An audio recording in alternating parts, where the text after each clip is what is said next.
boarding pass was yanked from his hand, and the sharp crack of tearing paper sliced through the first-class cabin, a sound so harsh it shattered the polished luxury Aurora Airlines tried to paint over this space. Samantha Rhodes stood in front of Jonathan Pryce, her eyes cold and arrogant, like someone who believed she had just caught a petty thief. No question, no verification, only raw humiliation. She leaned down close to his face, making sure every passenger heard each word she spat out in that hard, clipped tone. "You are not allowed to sit here. Not this seat. You do not belong in this place." The torn pieces drifted to the floor, spinning once in the air, before settling between the polished leather shoes of the man in seat 1 Bravo, who smirked with a half grin of agreement.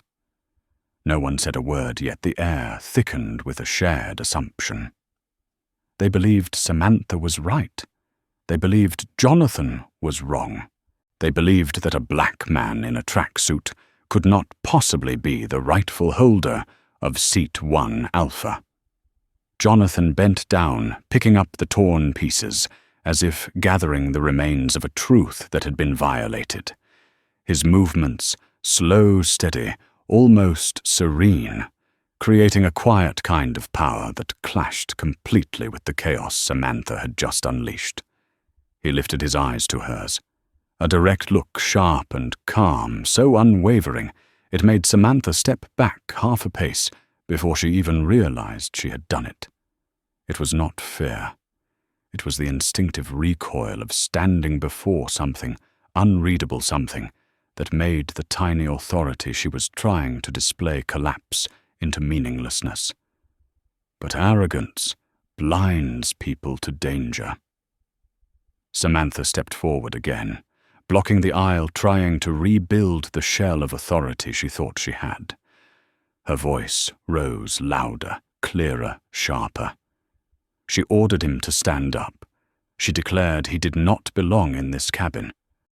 She insisted that his tracksuit, his sneakers, his worn leather backpack were proof he had wandered into a place that was not meant for him, a public humiliation dressed up in professional tone. But injustice wrapped in procedure is still injustice.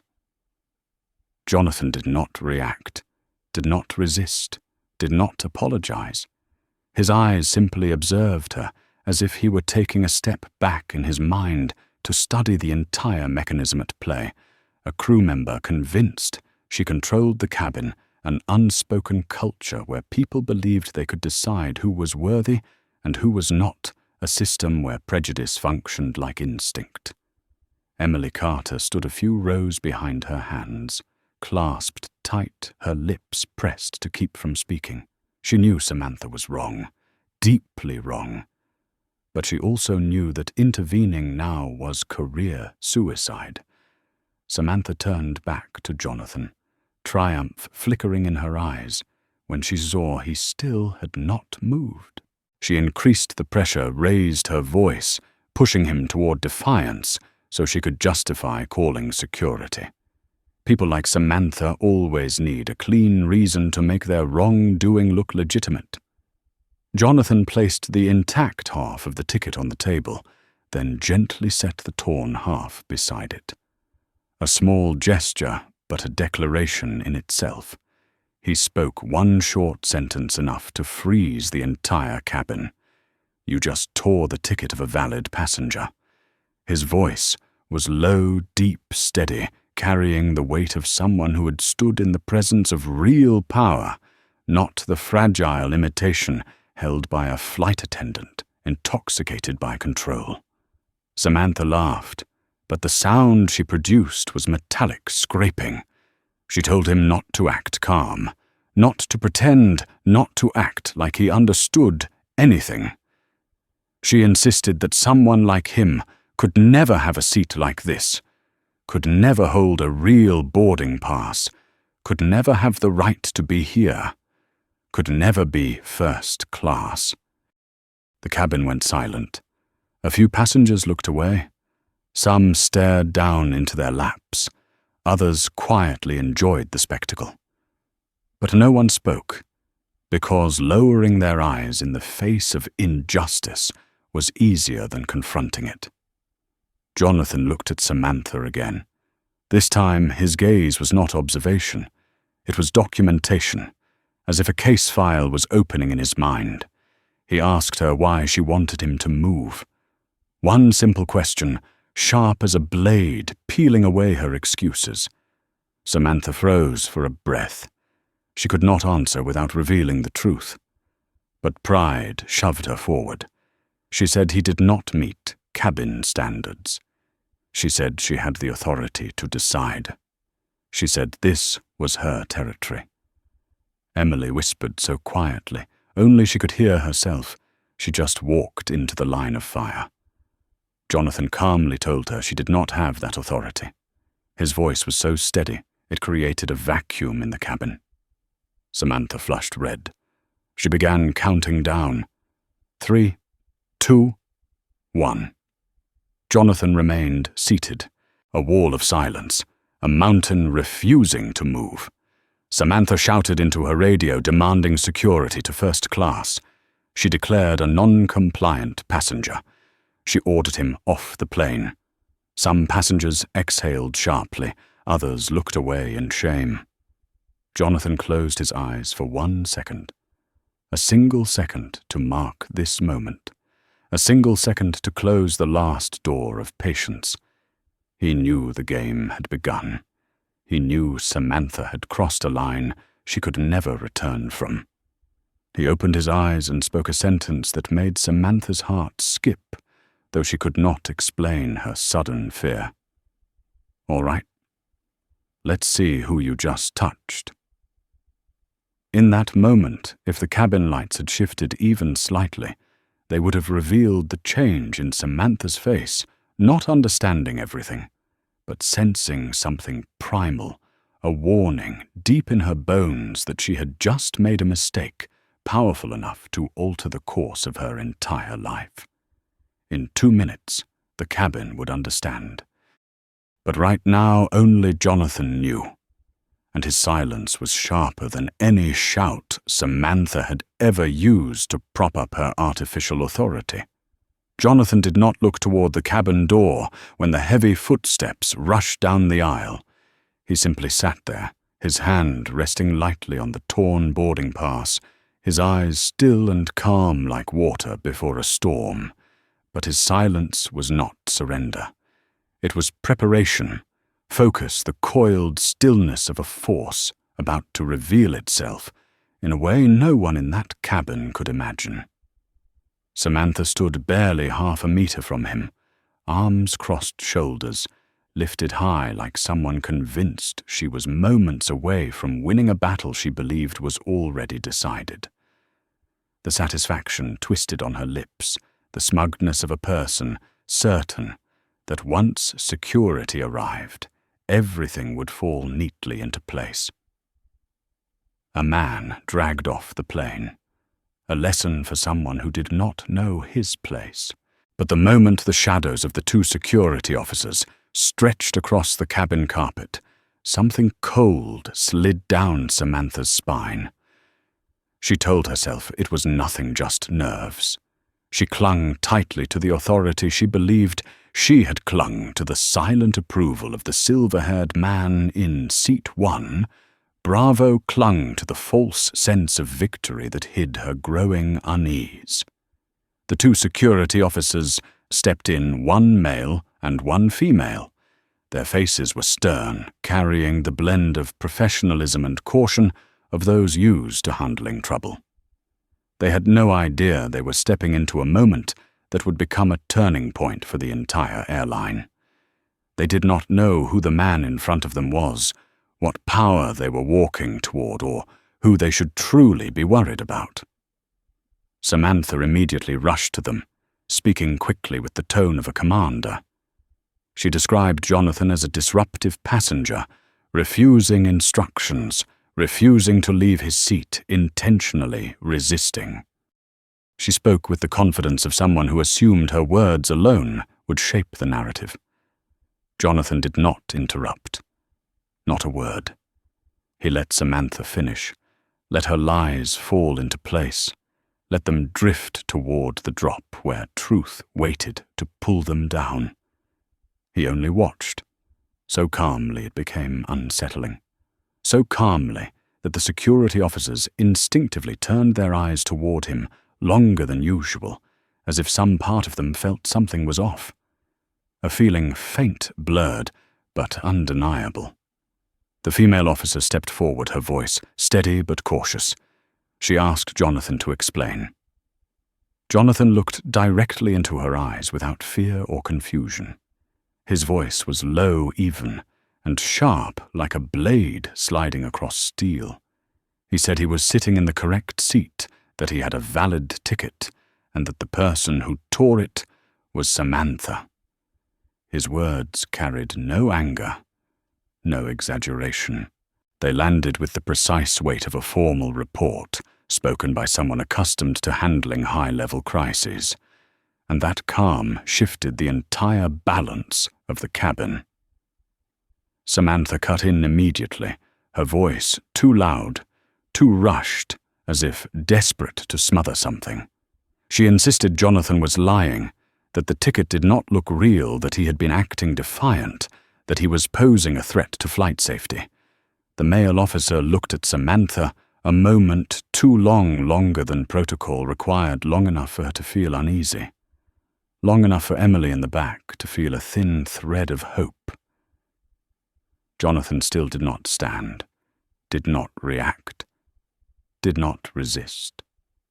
But the silence he carried, the way he sat upright in seat 1 Alpha, overpowered all of Samantha's words. He did not over-explain. He did not defend himself. He simply stated what happened, and the truth spoken with such steady clarity could not be ignored. The female officer looked between Jonathan and Samantha. Doubt flickered across her face. Rare. In a cabin, the flight attendant's authority normally ruled. But here something was off. Samantha's voice was too sharp, too frantic, too eager to end this. Jonathan's voice, by contrast, was too grounded, too aligned with truth. Samantha saw this shift and snapped. Her frustration exploded. She cut in again, practically shouting at the security officers that they needed to remove this passenger immediately. She issued orders as if she stood at the top of the hierarchy, forgetting she was talking to people whose authority exceeded her own. Jonathan watched every expression, every hesitation, every beat of silence. He saw a system showing its cracks, a culture revealing its rot. He saw Samantha blinded by her tiny shard of power, and he knew clearly that this blindness would be the rope tightening around her own career. Then he added one more sentence, quiet but cutting. If needed, he could show them the confirmation email, the electronic ticket, the payment records. His voice did not rise, yet every word struck Samantha like a quiet, unmistakable exposure. Emily swallowed hard. She knew something was coming. She did not know the details, but her instincts, sharpened by years of witnessing power dynamics, told her Jonathan was not who Samantha thought he was. He was not just another victim, not someone cornered. He was someone waiting for the exact moment, and that moment was about to arrive. Jonathan reached into his jacket and took out his phone. Not to record, not to call a lawyer, just a slow, deliberate movement like he was activating a chain reaction no one on this plane understood. He opened a mail app. No one could see the contents, but he knew the person on the other end was on standby, waiting for his signal. Just one short line, one command, one strike aimed directly at the upper management of Aurora Airlines. And when he tapped send, an invisible guillotine began its descent outside the cabin, silent but unstoppable. Samantha did not see it. She did not know. She only saw security hesitating and she assumed they would take her side. She had no idea that within a few hours the man she was forcing out of seat 1 Alpha would walk out of this cabin with the full respect of the highest-ranking executives in the airline.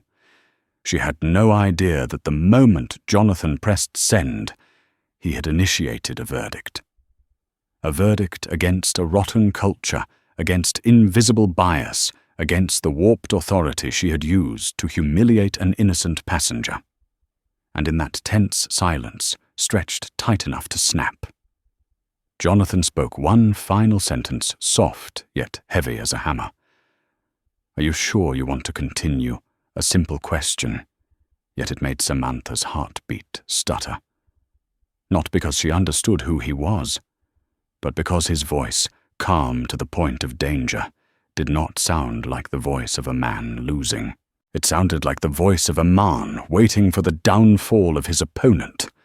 And Samantha did not know that in that exact moment, she sealed her fate. Jonathan did not look up when Samantha approached again, but her presence was sharp enough to pierce through the tense air of the first-class cabin like a needle. She stood at his left angle, close enough to pressure him far enough to pretend she was performing her duty. In Samantha's mind, everything was still simple. She had authority, he did not.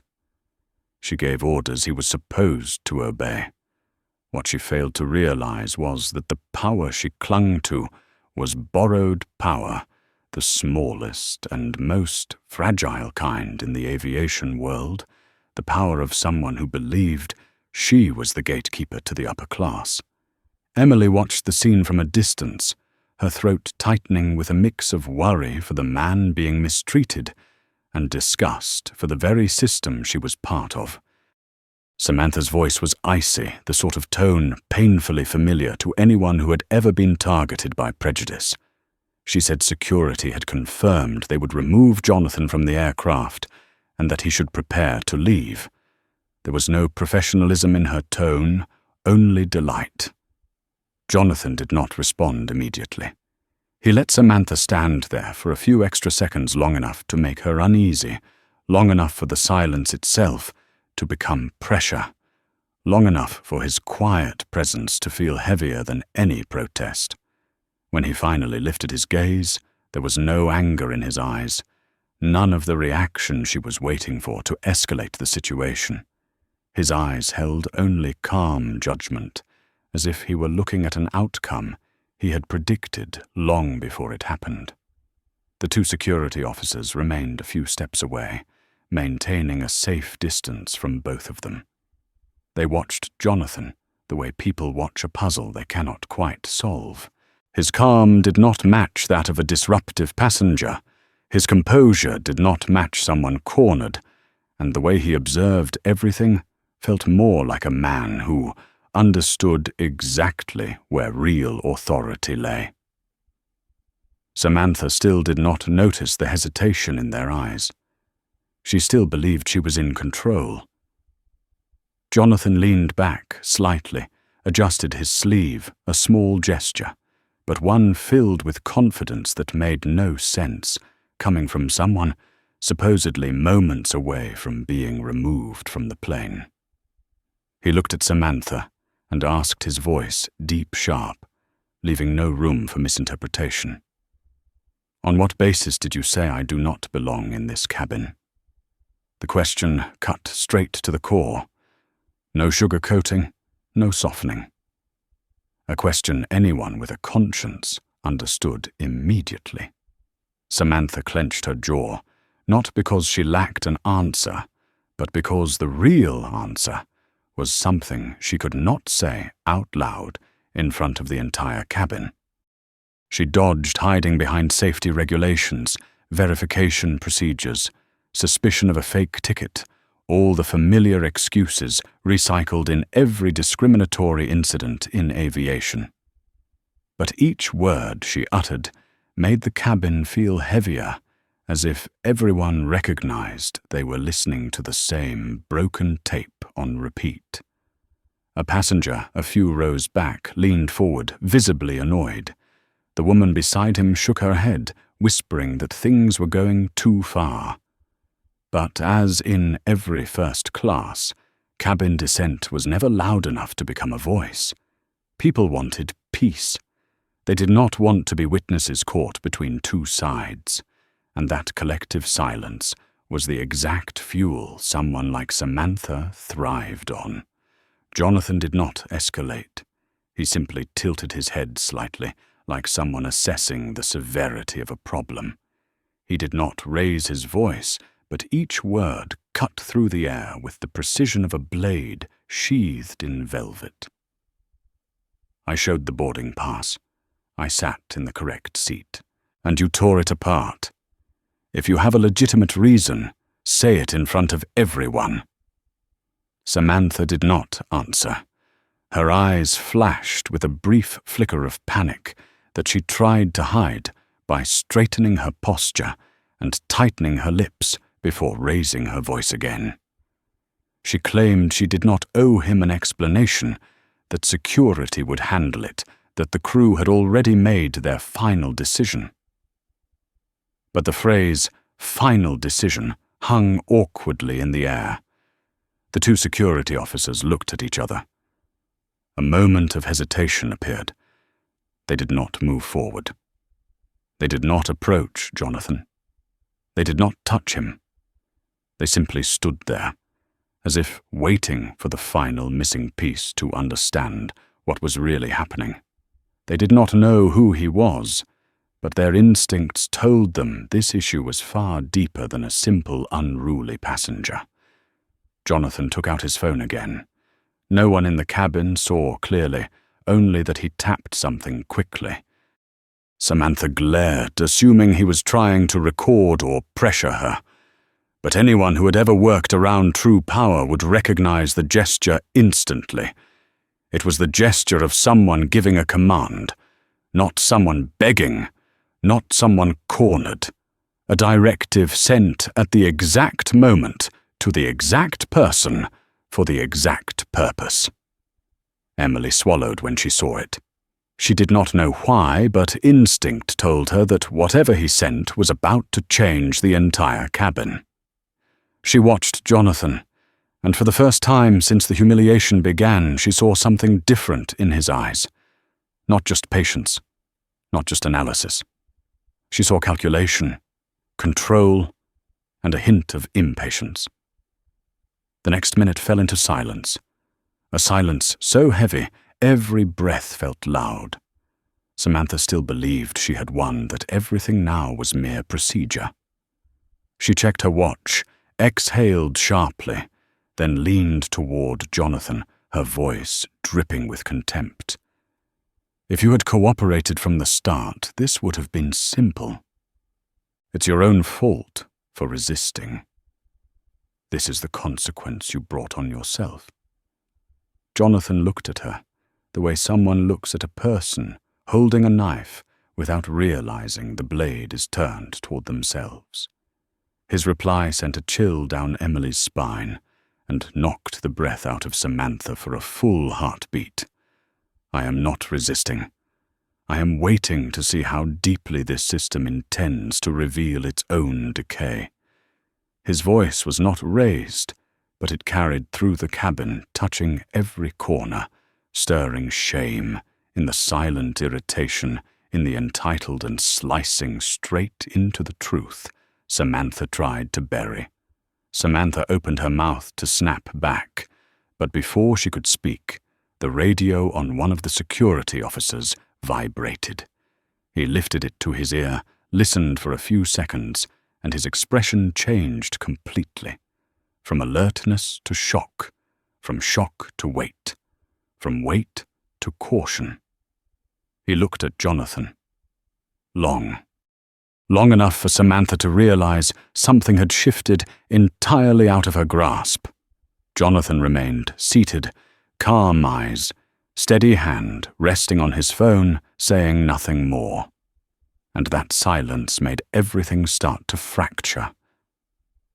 Samantha had no idea what had just happened, no idea who had contacted security, no idea what was said, No idea why the officer's face had turned respectful.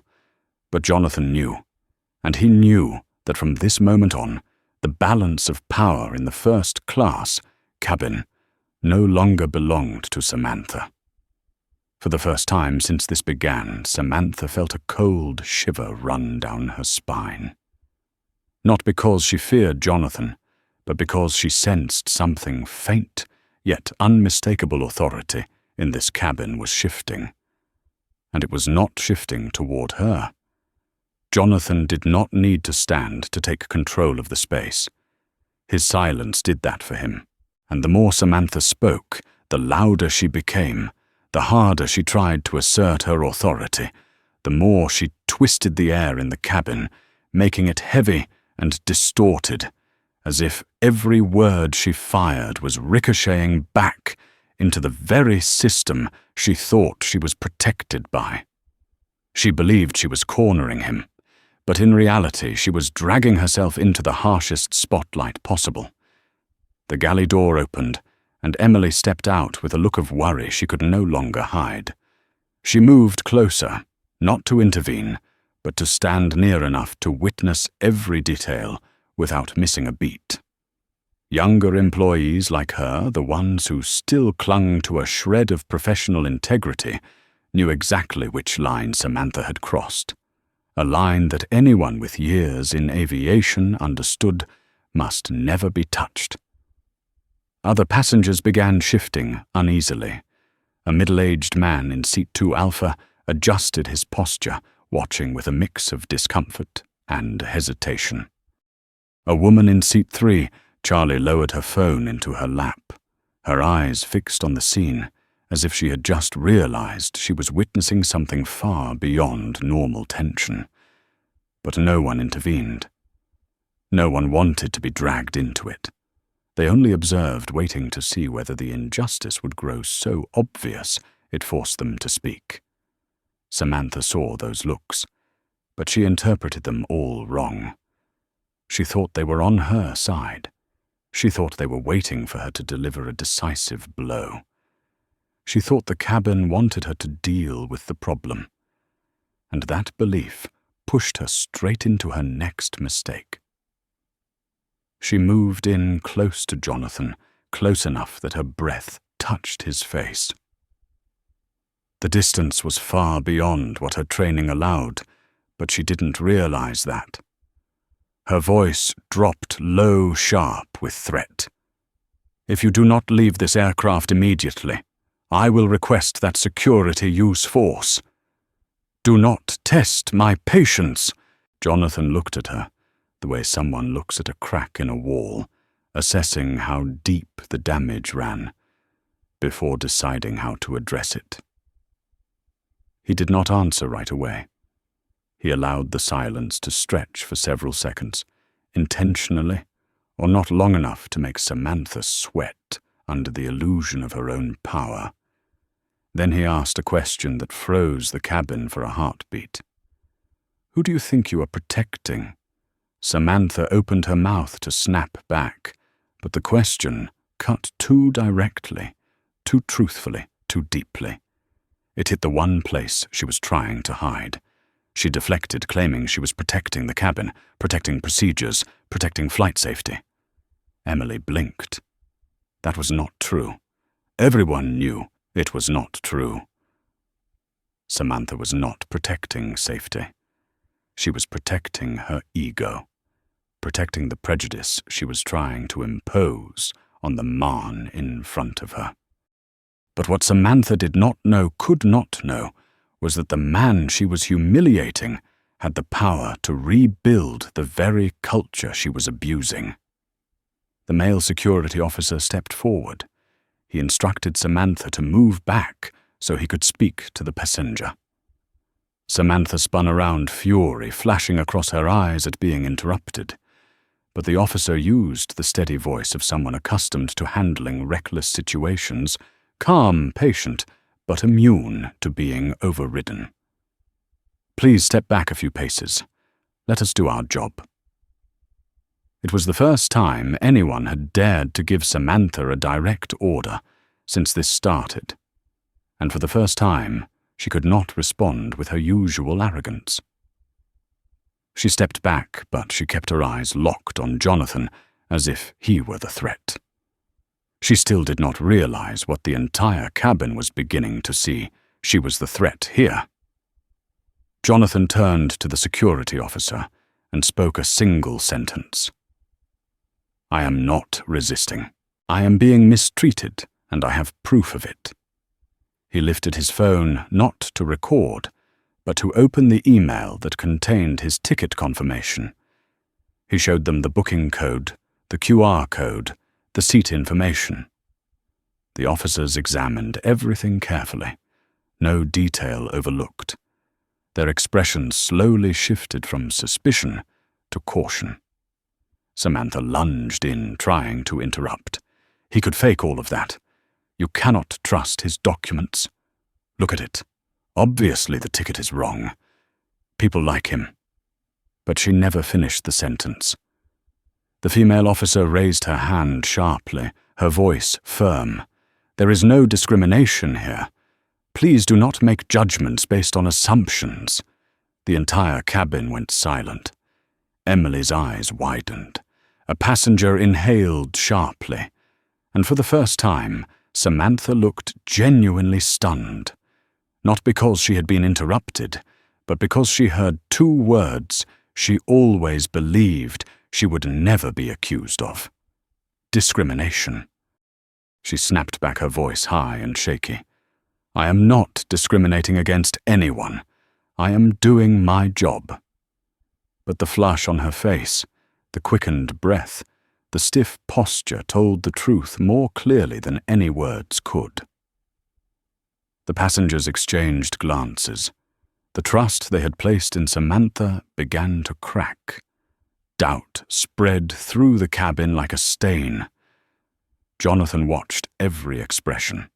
He saw the line of authority snapping away from Samantha. He saw the security officers beginning to understand. He saw Emily wanting to speak, but afraid. He saw the man in one Bravo losing his smugness, and he knew the moment had come for the next phase of his response. He opened his email app again. 2 fingers tapped the send icon. A short, precise message fired off. No one heard the sound of a whoosh as the email left the aircraft. But Jonathan heard it in his mind. It was the sound of a verdict being delivered. Once that email reached the right hands, everything would change. Not gradually, not slowly, but in the way a system collapses from the top, the second the highest ranks realize they've crossed the wrong person. And Samantha, still standing there with the smugness of someone convinced she was moments away from victory, had no idea that her entire life had already begun its countdown. She did not know that this first-class cabin, the place she believed she ruled, was about to witness the moment she lost everything. She did not know that the man she had been ordering around would soon be protected by officials powerful enough to make the entire airline bow. Jonathan placed his phone back on the tray table, sat upright, and his eyes were no longer observing. They carried the look of someone who had made his decision. Someone who no longer needed to stay silent. Someone ready to watch the person who humiliated him face the truth. And first class, a place once filled with entitlement and prejudice, suddenly felt far too small to contain the weight of what was about to happen.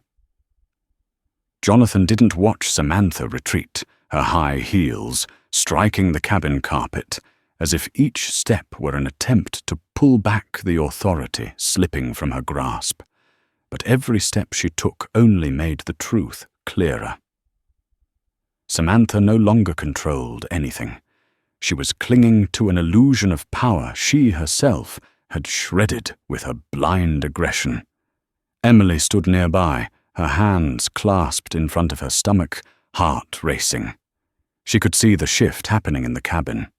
The silent glances from the passengers had begun to change direction. They were no longer looking at Jonathan with doubt shaped by Samantha's accusations. They were now turning toward her. Every sentence Samantha forced out, every attempt to interrupt security or silence, Jonathan built another wall, forcing the entire cabin to face a truth they had been avoiding from the start. Injustice doesn't need to be loud for everyone to see it. Jonathan adjusted his posture, placing both hands calmly on the armrests of seat 1, Alpha, a slow movement that felt like planting a marker in the ground. Not the gesture of a man being expelled, the gesture of someone preparing to make a declaration, large, heavy, and irreversible. Seeing this, Samantha strode quickly back toward him, anger flashing in her eyes. She could not comprehend why this man, the man she believed would fear her buckle under pressure or break under force, remained calm. She assumed he was pretending to be strong. She did not realize it was not pretense. It was power. She leaned down, lowering her voice, but filling it with venom. I do not know what game you think you are playing, but let me make this clear. This aircraft, this cabin, these rules, they are all under my authority, and I will make sure you leave this seat. One way or another. Those words no longer carried any professionalism. They were personal, a raw threat, a threat born from wounded pride. Jonathan tilted his head back slightly, examining her as if she had just exposed her greatest weakness without realizing it. He did not need more than 3 seconds. Anyone who understood people as well as he did could see it instantly. Someone like Samantha did not fear being wrong. She feared losing control, and Jonathan had not only taken control away from her, he had made her feel small. Samantha raised her voice, trying to create noise to reassert dominance. She pointed a finger directly at Jonathan's face, a gesture so far beyond professional boundaries that several passengers audibly gasped. A few stared in disbelief. Emily stepped back half a pace, recognizing the escalation for what it was. But Samantha saw none of it. She saw only her ego under threat and reacted like a cornered animal. Jonathan tilted his head slightly to the left, his eyes following the rhythm of her spiral, like someone studying the malfunction of an old system. Then he spoke his voice, low, steady, and so firm it made the entire cabin contract for a second. You do not understand what is happening, do you? Samantha opened her mouth, but Jonathan lifted a single finger, a small gesture, but enough to shut her up instantly, and not just her. The entire cabin fell into complete, breathless silence. Jonathan did not need to shout, or scold, or posture. Authority lived in the precision of his control. He continued his tone, calm, every word falling like metal on metal. You actually think this is just a dispute between a flight attendant and a passenger you decided is unworthy. You truly believe truth will take your side just because you shout louder, because you assume someone like me could never belong here. The male security officer took a slow breath, shocked because Jonathan's tone did not sound like that of someone about to be escorted off the aircraft. It sounded like a superior questioning a subordinate about misconduct. Samantha felt her chest tighten, yet she tried to push back. Do not exaggerate this. You are a non-compliant passenger. And I, Jonathan, cut her off this time, with pure, unyielding silence. He simply looked at her, and that look made her freeze, as if someone had pulled all the oxygen from the cabin. Jonathan placed one hand on the small console beside seat 1 Alpha, where the torn boarding pass lay like a piece of incriminating evidence. He slid the fragment with the tip of his finger, and his voice dropped even lower, sharper than a scalpel. You tore my ticket. You accused me. You humiliated me. You attempted to remove me from this aircraft based on your personal bias. And you believe no one is going to review everything you have done." The two security officers straightened instinctively. They were shifting their axis of authority. And Samantha saw it. She began speaking faster words, stumbling over each other without her noticing. "That is not what happened. I was following procedure." Jonathan nodded slightly, as if he had been waiting for exactly that line. He did not smile, did not mock her. He simply delivered a sentence that sent an icy wave through the entire cabin. "If this is your procedure, then I will be reviewing your entire procedure." Emily pressed a hand to her lips, breath caught in her throat. That was not something a passenger said. Not something someone seeking escape said. It was something said by a man who had the power to rewrite the rules, a man who stood above the system, not beneath it. Samantha did not know what to say. She scanned the cabin as if searching for support, but those who had once sided with her now looked away, unwilling to step into the line of fire. Others stared at Jonathan with the kind of tense respect and unease reserved for someone whose authority they could not place. And in that moment, for the first time, Samantha sensed something she had never imagined. She was losing. Jonathan turned to the security officers, his voice hitting the air with the weight of a hammer, striking steel. "I will remain in this seat. I am not leaving. And I suggest you refrain from making any decisions until the person who needs to be here arrives," the male officer asked, quietly, cautiously. "The person who needs to be here." Jonathan met his gaze directly. His eyes were not those of a passenger, not those of a victim, not those of someone begging. They were the eyes that made a subordinate stand straighter by instinct alone. "He is already on his way." That sentence, soft, sharp, unbelievable, made Samantha step back a small pace. For the first time, she felt real danger. Not from Jonathan, but from something larger, deeper, and beyond her control. Jonathan leaned back into his seat. His gloved hand loosened slightly, as if he no longer needed to restrain his breath, and the entire cabin, though silent, felt the same thing. Someone important was coming, and Samantha, whether she admitted it or not, was beginning to understand that person was not coming to help her. Jonathan sat still in seat 1 Alpha, yet the air around him was shifting, tightening, as if the first-class cabin had turned into a pressure chamber, where every breath trembled with anticipation of something about to break. Samantha tried to keep her face cold, but the hands she hid behind her back trembled just slightly. A tiny shake, she believed, went unnoticed, but one that Emily saw clearly enough to stop breathing. Emily understood. That trembling was not anger. It was fear. A primal fear, nameless, undeniable. A fear triggered by the sentence Jonathan had just spoken. He is already on his way. Not security. Not the supervisor. Not anyone from the flight crew. The way Jonathan said it, the way he used that single pronoun, told anyone, with even a little experience, that an entirely different level of authority had begun to move.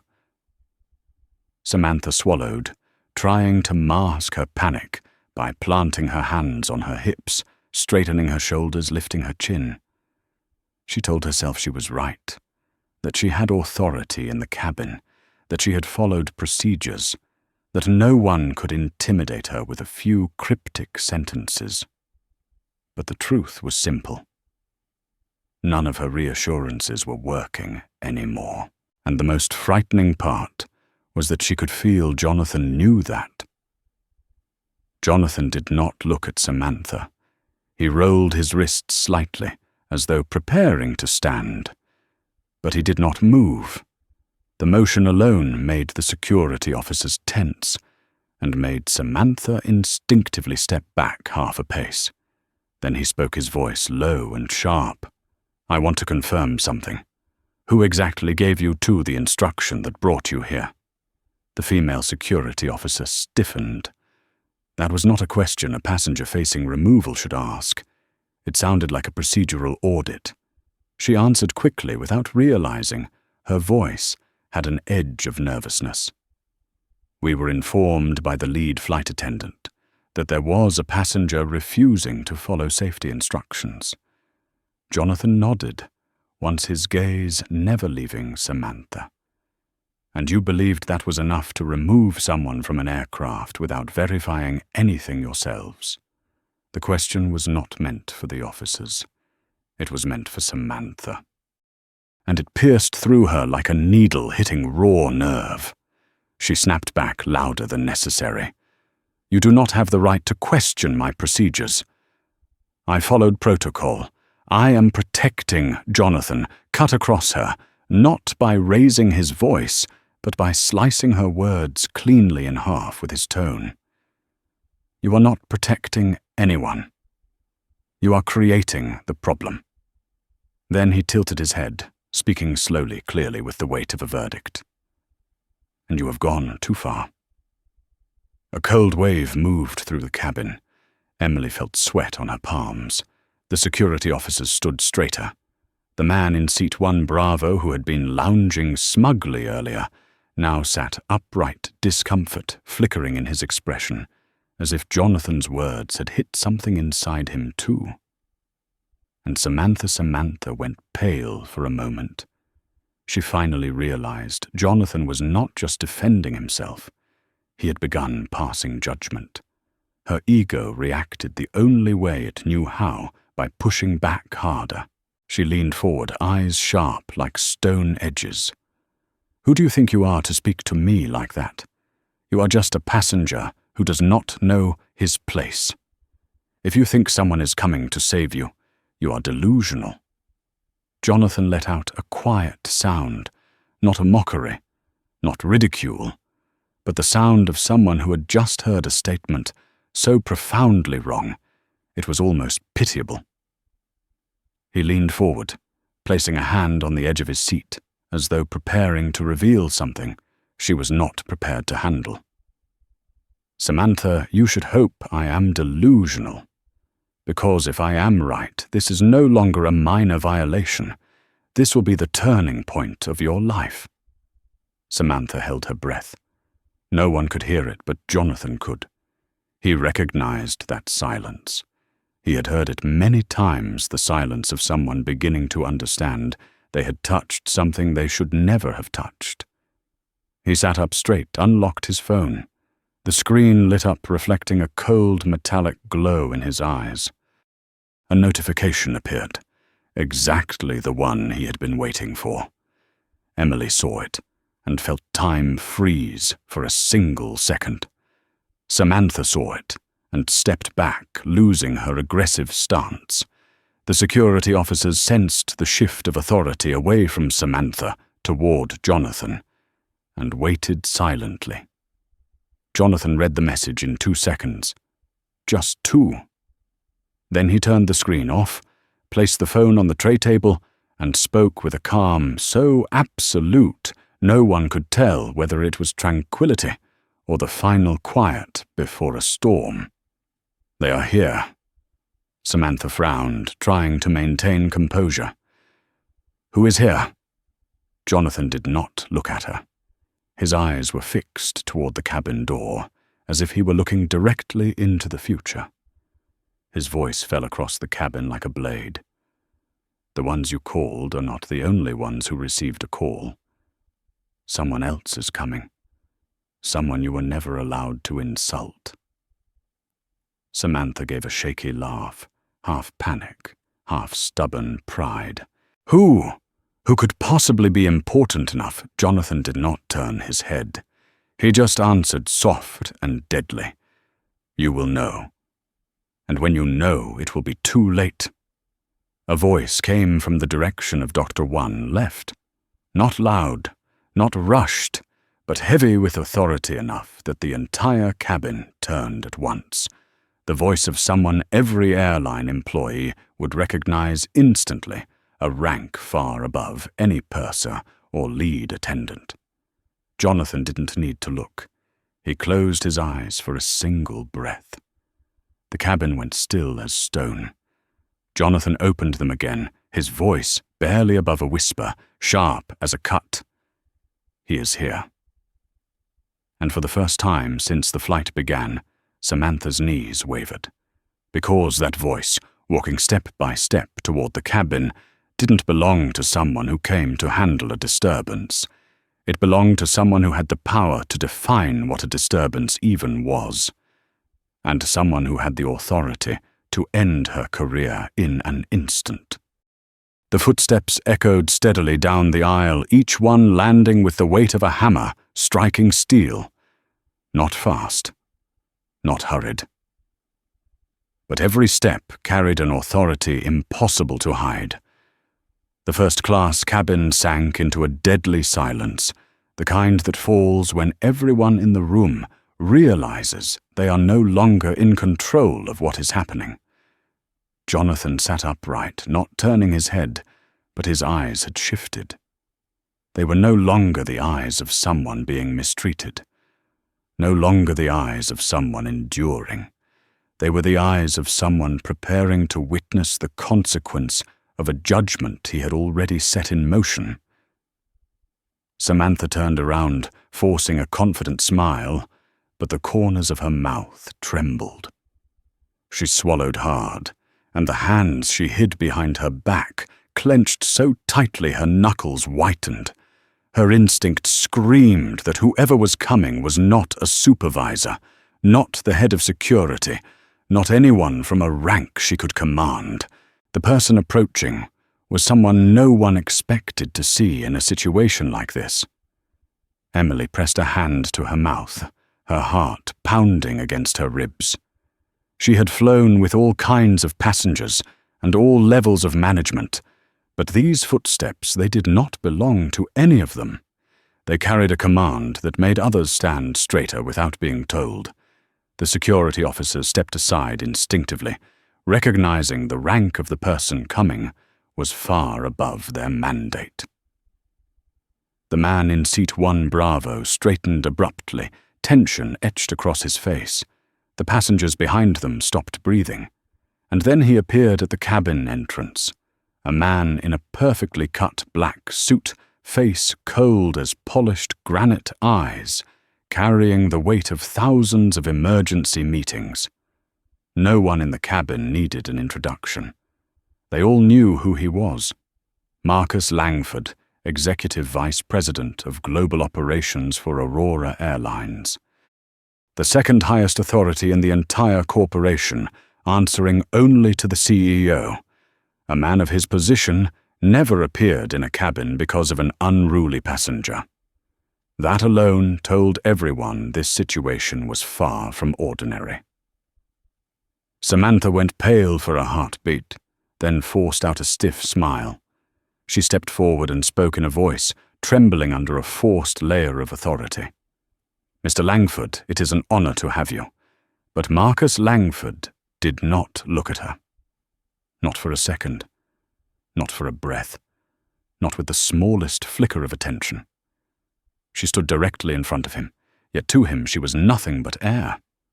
He looked only at Jonathan, and in that instant the entire cabin held its breath. Jonathan slowly rose from seat 1 Alpha, not abruptly, not arrogantly, not aggressively, but with a control so absolute it shifted the air itself. Marcus took 2 steps forward. The 2 men stood a single meter apart, and to the total shock of everyone watching, Marcus bowed his head slightly toward Jonathan. A small gesture. But from someone at Marcus Langford's level, it was a public apology. Emily clutched her chest eyes wide. The security officers stood straighter, as if before a commanding officer. The man in seat 1 Bravo nearly dropped his glass of wine. and Samantha clutched the fabric of her uniform so hard her fingers trembled with despair. Marcus spoke, his voice deep and solid as stone. "Mr. Price, I arrived later than I should have. I apologize for this incident." Samantha froze. She blinked 3 times, unable to understand the words she had just heard. "Mr. Price." No. No, impossible. It could not be that Mr. Price. Jonathan looked at Marcus and nodded, the calm in his expression unnerving. He did not need to say anything. The look they exchanged was not one between a subordinate and a superior. It was the look of 2 men operating within the same sphere of authority. 2 decision-makers. 2 people accustomed to carrying the weight of an entire company. Samantha felt her knees weaken. She turned toward Jonathan, but all that remained in her eyes was hollow panic. Her lips trembled as she tried to form a single question her throat could no longer shape. Who are you?" Jonathan looked at her. No anger, no irritation, only a deep, unshakable disappointment. His voice was gentle in the most frightening way. "The sad part is, you had 7 hours to ask yourself that." Marcus stepped forward, standing at Jonathan's side. His voice cut the air like a blade. "Samantha Rhodes, you have violated nearly every protocol possible in this profession, but the worst of all is that you had no idea who you were speaking to." Samantha lowered her head, but Marcus commanded sharply. "Look at me." She lifted her face, tears gathering at the corners of her eyes. Jonathan took half a step closer, close enough that Samantha could not escape what was coming. His voice was low, flat, cold, as a sheet of ice. "I am Jonathan Price. As of yesterday, I am the new Chief Executive Officer of Aurora Airlines." The sound was not loud, but it detonated through the cabin like an explosion. Several passengers gasped. Emily covered her mouth as tears filled her eyes. The security officers looked at one another in stunned silence. And Samantha, her whole body swayed, as if the life had been drained from her. She stepped back, then another step. Her shoulders collapsed, her eyes widened, her mouth opened, as if to form a defense, an apology, a plea. But no sound came out. Jonathan looked directly at her, not with cruelty, not with malice, but with the gaze of someone who had just witnessed the darkest flaw inside a system he had been entrusted to rebuild. His final sentence struck her like ice against bone.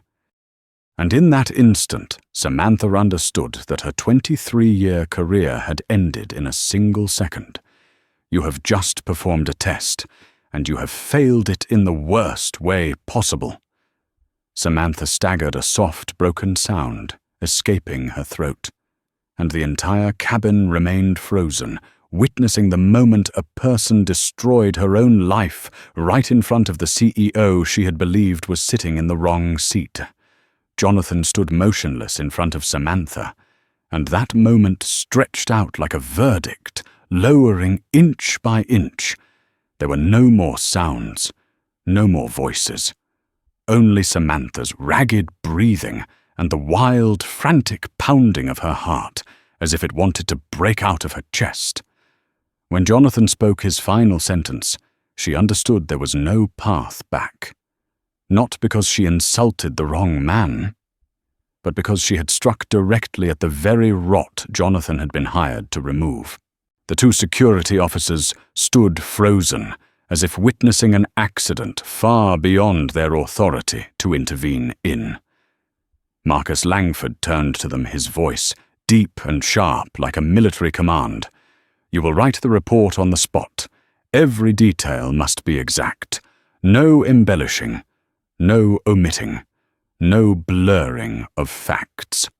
The officers nodded instinctively, unable to do anything else under the weight of his authority. Samantha grabbed the nearest seat back to stop herself from collapsing.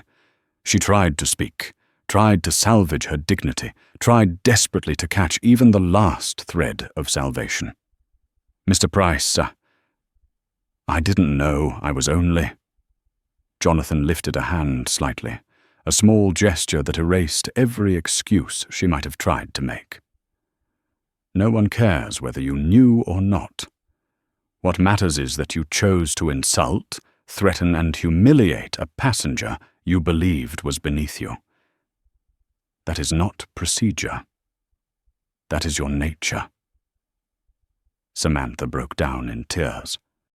Not tears of remorse, but the hopeless tears of someone who had just realized the tiny authority she clung to all these years was nothing but an illusion. Emily watched her stomach twisting, not because she felt sorry for Samantha, but because she knew the deep difference between serving passengers and ruling over them. And Samantha was the worst example of someone who believed she owned the sky just because she wore a lead flight attendant badge. Jonathan no longer looked at Samantha. He turned to Emily, and his eyes softened just enough for the cabin lights to catch a rare warmth in the middle of the tension. "Thank you. I saw how you handled everything." Emily swallowed hard, her eyes wet, and whispered. "I only did what was right," Jonathan answered immediately, voice firm and sure. "Doing what is right is rarely easy, and it is always worth it." Marcus received a message through his earpiece. He listened a few seconds, then nodded toward Jonathan. "Our people are already at the jet bridge. They are waiting for your instruction." Jonathan nodded, then turned toward the cabin, not like someone demanding attention, but like someone reminding everyone present that their silence had just witnessed something far beyond the scope of this flight. He spoke loudly enough for every row to hear. "I will leave the aircraft first. No one stands. No one leaves their seat. This is no longer a personal incident. This is a matter for the entire airline, and everyone here will be protected from injustice, even those who were too afraid to speak." Samantha heard those words, and her tears fell again. Not because she understood the philosophy, but because she heard the cruel truth buried inside. She no longer belonged here, no longer belonged to this sky, no longer belonged to Aurora Airlines. Jonathan turned away. Marcus followed immediately behind him. The security officers walked after them like a protective flank. Emily pressed a hand to her chest, steadying her breath, as Jonathan approached the cabin door, because she knew the people waiting at the end of the jet bridge were not security. They were the highest-ranking members of the company, and Samantha, her hands now trembled too hard to hold her badge. She knew that badge was about to be removed from her uniform forever. Jonathan stepped out of the first-class cabin, and the moment he appeared at door 1 left, Samantha heard the whispers spreading like wind rushing through a narrow corridor. Urgent footsteps, dark suits, and the cold, controlled expressions of the airline's senior management team waited at the end of the jet bridge. No one smiled. No one looked relieved. They stood tall as if preparing for an emergency meeting. Marcus followed behind Jonathan, and with just a single nod from him, the entire leadership team opened a path, like two solemn doors welcoming the true head of their organization. Jonathan walked out of the aircraft with a calm, commanding presence, so powerful that every employee present instinctively bowed their heads, the reflex of people standing before real authority. Inside the cabin, Samantha leaned weakly against the doorway, hearing the echo of shoes striking the metal bridge like the sound of a verdict being delivered. Emily stood nearby, gripping a seat back, feeling the shift in hierarchy settle like a physical weight. The air had grown so heavy that the passengers who had stayed silent through everything now only dared to breathe quietly, avoiding even each other's eyes. Jonathan never looked back. He did not need to see Samantha again. Everything was already settled. Her career had ended the moment he spoke his name.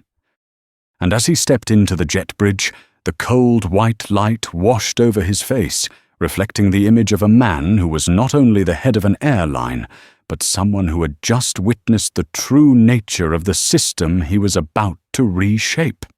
Behind him, Samantha let out a broken sob, small but loud enough for everyone to hear. The sound of a complete collapse from someone who once believed she held absolute power over a cabin. Jonathan did not pause for even a second. He continued walking toward the leadership team, waiting ahead. And in that instant, a new era for Aurora Airlines officially began. Jonathan stepped into the jet bridge, and the moment he appeared, 3 men in black suits broke away from the waiting line and moved forward. Standing at the center was Daniel Cross, the Director of Security at Heathrow Airport, a man who never appeared unless the situation was classified as high severity. He stood rigidly, his voice low and firm. "Mr. Price, the area has been secured as instructed. The oversight team is standing by to receive your direct report." Jonathan nodded, once short and decisive. He did not need to say anything more. The presence of the entire leadership team spoke louder than any words. Behind them stood Olivia Hart, the managing director of Aurora United Kingdom, her expression tightening when she saw Jonathan, not out of fear, but because she understood the gravity of having the new CEO witness a severe act of discrimination on his very first operational day. Olivia spoke quietly, her voice filled with responsibility. "We will resolve the entire matter today. No protection, no delays, no compromises." Jonathan did not look at Olivia for long.